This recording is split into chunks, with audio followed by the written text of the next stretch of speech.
लूका रचित सुसमाचार उसका 8 अध्याय 19 से 21 तक। और बाइबल कहती है, उसकी माता यानी यीशु की माता और उसके भाई उसके पास आए, पर भीड़ के कारण उससे भेंट ना कर सके। और उससे कहा गया कि तेरी माता और तेरे भाई बाहर खड़े हुए तुझसे मिलना चाहते हैं। उसने उसके उत्तर में उनसे कहा कि मेरी माता और मेरे भाई ये हैं जो परमेश्वर का वचन सुनते और मानते हैं। सब बोले आमीन। बाइबल कहता है यीशु के माता और भाई उससे मिल नहीं पाए। उन्होंने किसी से कहला भेजा कि जा करके बताओ यीशु से कि उसके परिवार के लोग उससे मिलना चाहते हैं। और जो मिलने के लिए आए थे वो यीशु की माता और उसके भाई थे। और बाइबल कहता है यीशु ने कहा कि मेरी माता और मेरे भाई ये हैं जो भीड़ चारों तरफ उसकी सुन रही थी। उन्हें यीशु संकेत करके कहता है कि ये मेरी माता और मेरे भाई हैं जो परमेश्वर के वचन को सुनते और मानते हैं। आमीन। इसका मतलब है एक व्यक्ति परमेश्वर के घराने से ताल्लुकात तब रखता है जब वो परमेश्वर के वचन को मानता और उसके अनुसार करता है। परमेश्वर के वचन को जब वो सुनता है और मानता है, तभी एक व्यक्ति वो परमेश्वर के घराने से ताल्लुकात रखता है। हालेलुया। यदि आप परमेश्वर के वचन को नहीं सुनते, यदि आप परमेश्वर के वचन के अनुसार करने की कोशिश नहीं करते, आप परमेश्वर के वचन के अनुसार नहीं चलते हैं, तो आप परमेश्वर के घराने के लोग नहीं हैं। लेकिन वो व्यक्ति जो परमेश्वर के वचन को सुनता है और परमेश्वर के वचन के अनुसार चलता है, वो यीशु मसीह के परिवार का एक सदस्य होता है। हालेलुया।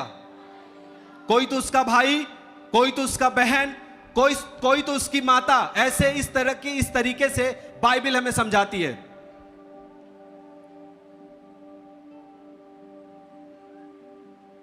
हालेलुया। मैं आपको एक बात समझाना चाहता हूं।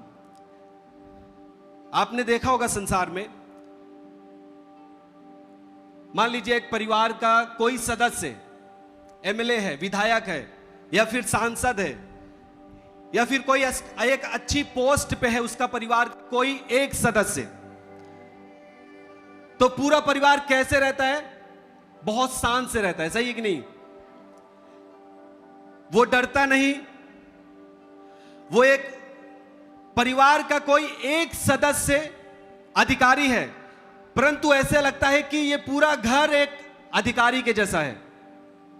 उसका रहने का तरीका, बोलने का तरीका, एक स्टेटस जो होता है संसार में, वो बहुत अलग होता है। सही है कि नहीं? लेकिन मैं आपको बताना चाहता हूं, जब आप परमेश्वर के वचन को सुनते हैं, आप परमेश्वर के घराने से ताल्लुकात रखते हैं, उस परमेश्वर के घराने के लोग हो जाते हैं जिसने आकाश और पृथ्वी को बनाया है। जो कुछ आप देखते हैं, जिसने सब कुछ बनाया है, आप उस घराने के सदस्य हो जाते हैं। हालेलुया। आप सोचिए यहां संसार में लोग किस तरीके से एक उनका स्टेटस होता है, एक स्थिति होती है। लेकिन जब आप परमेश्वर के वचन के अनुसार चलते हैं, आप परमेश्वर के घराने के जब लोग हो जाते हैं, आपका जो स्टेटस है, जो आपका एक स्थिति है, वो उनसे कहीं गुना होता है, क्योंकि आप परमेश्वर के, आप जीवित परमेश्वर के घराने के लोग हो जाते हैं। हालेलुया। आप सोचिए जब उस संसार में एक व्यक्ति जो उसके घर का कोई एक सदस्य ऊंचे पोस्ट पर है, क्या उसका दुश्मन कोई कभी उससे झगड़ा करने के लिए प्रयास करता है? करता है क्या? नहीं करता। क्यों नहीं करता? यदि हम करेंगे तो भाई इनके घर के बहुत बड़े बड़े लोग हैं हमको परेशान करके, और जो दुश्मनी करना भी चाहेगा वो डरेगा, क्योंकि उस घर का एक व्यक्ति क्या है? अधिकारी है, विधायक है, सांसद है, कुछ भी मान लीजिए। हालेलुया। वैसे ही जब आप प्रभु के घराने के लोग हो जाते हैं, शैतान जो परमेश्वर का बैरी है, जो आपका बैरी है, वो आपसे डरेगा, कभी भी वो आपसे दुश्मनी नहीं मोड़ेगा। हालेलुया।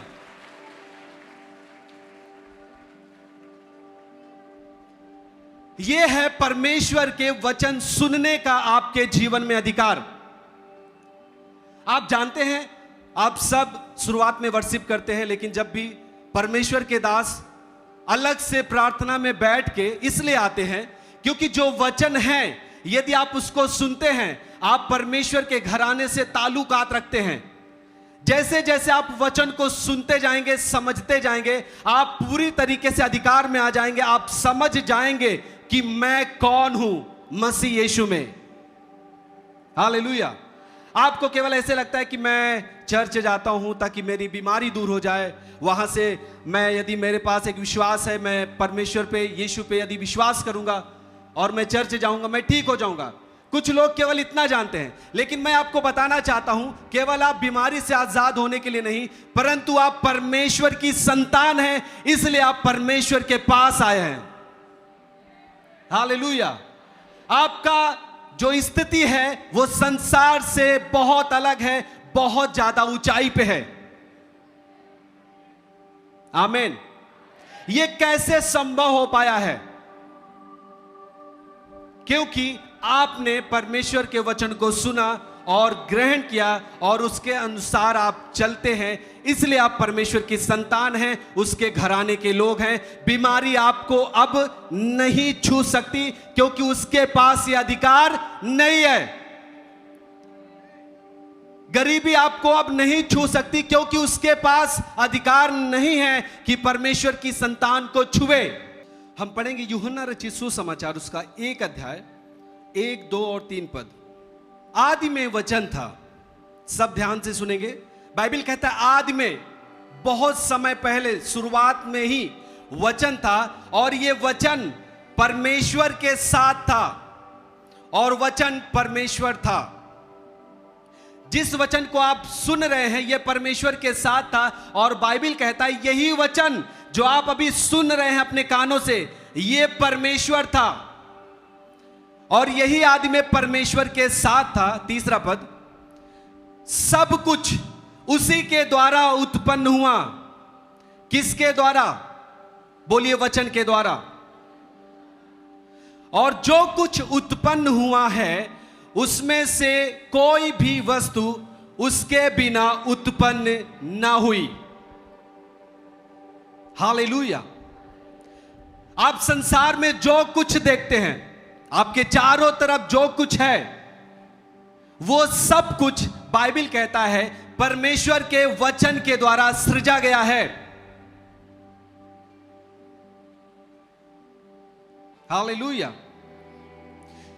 और बाइबल कहता है जो कुछ आप देखते हैं सब कुछ परमेश्वर के वचन के द्वारा उत्पन्न हुआ है और कोई भी वस्तु उसके बिना उत्पन्न नहीं हुई है। किसके बिना? परमेश्वर के वचन के बिना कोई भी वस्तु उत्पन्न नहीं हुई है। इसका मतलब है उत्पन्न करने की सामर्थ्य परमेश्वर के वचन में है। हालेलुया। बनाने की सामर्थ्य परमेश्वर के वचन में है। कौन से वचन में? जो आप अभी सुन रहे हैं। जो आप अभी सुन रहे हैं वो परमेश्वर है। इसका मतलब जब आप सुनते हैं परमेश्वर आपके अंदर इंटर करता है, प्रवेश करता है और उस वचन के पास अधिकार है।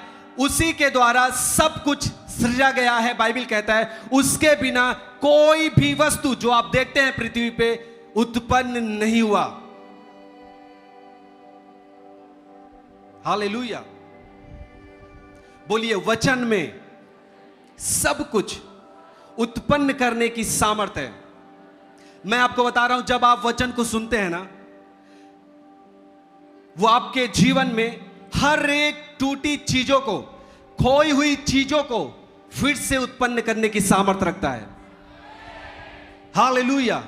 जब भी आप परमेश्वर के वचन को सुनेंगे, वो आनंद जो आपने खो दिया है, वो आनंद परमेश्वर का वचन आप में फिर से उत्पन्न करेगा यीशु मसीह के नाम में। हालेलुया। जो आपका स्वास्थ्य, जो आपका आपके पास जो छुटकारा था, लेकिन आपका जो अस्वस्थ शरीर था, शैतान ने जो घात किया है, वो ठीक करने की सामर्थ परमेश्वर के वचन के अंदर है। आपका परिवार टूट गया है, बिखरा हुआ है, परिवार को फिर से रिस्टोर करने की सामर्थ, फिर से बनाने की सामर्थ यीशु के वचन में है। हालेलुया। जब भी आप परमेश्वर के वचन को सुनेंगे, वो आपकी परिवार की परिस्थिति को, परिवार की टूटी हुई परिस्थिति को फिर से बनाता है, आपके खोए हुए आनंद को फिर से वापस लेके आता है। आमीन। आप जैसे पहले आशीषों में जीते थे, वो फिर से आपको रिस्टोर करता है, नया करता है। हर एक श्राप आपके ऊपर से तोड़ देता है जब आप वचन को सुनते हैं। वो वचन जब आपके जीवन में जाता है, आशीषों को जो आपने कभी नहीं देखा, वो आप आता हुआ देखते हैं यीशु मसीह के नाम में।